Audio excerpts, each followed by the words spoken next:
ભાભરમાં digital studio નામની દુકાનમાં આગ લાગતા લાખો રૂપિયાનું નુકસાન. ભાભરમાં ડિજિટલ સ્ટુડિયો નામની દુકાનમાં આગ લાગતા લાખો રૂપિયાનું નુકસાન. ઉનાળાની કાળઝાળ ગરમીની શરૂઆત થઈ ગઈ છે ત્યારે આગ લાગવાના બનાવમાં પણ વધારો જોવા મળી રહ્યો છે.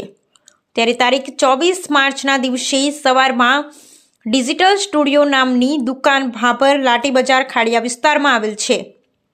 ત્યારે દુકાન માલિક સવારે એમની દુકાન પર આવતા દુકાનનું શટર ખુલતા દુકાનની અંદર ભીષણ આગ લાગી હતી. ત્યારે પાણીની ડોલ ભરી આગ પર કાબૂ મેળવી આગ ઉલવવામાં આવી હતી, પરંતુ સવારના સમયે આજુબાજુ કોઈ ન હોવાથી મોટી જાનહાનિ ટળી, પરંતુ દુકાનમાં રહેલ માલ સામાન બળી અને ખાક થઈ ગયો હતો. અંદાજે 1 લાખ રૂપિયા જેટલું નુકસાન જોવા મળ્યું હતું, જેવું કે એસી, એલસીડી, પંખા, ટ્યુબ લાઇટ, લાઇટનું બોર્ડ સહિત નાની મોટી ચીજ વસ્તુઓ બળી અને ખાક થઈ ગઈ હતી.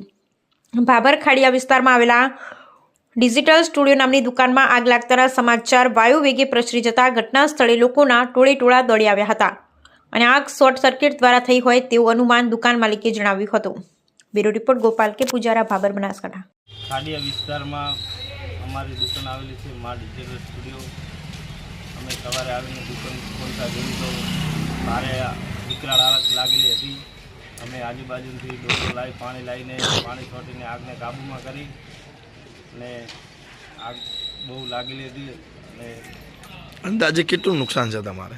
અંદાજે 1.5-2 લાખનું નુકસાન હશે.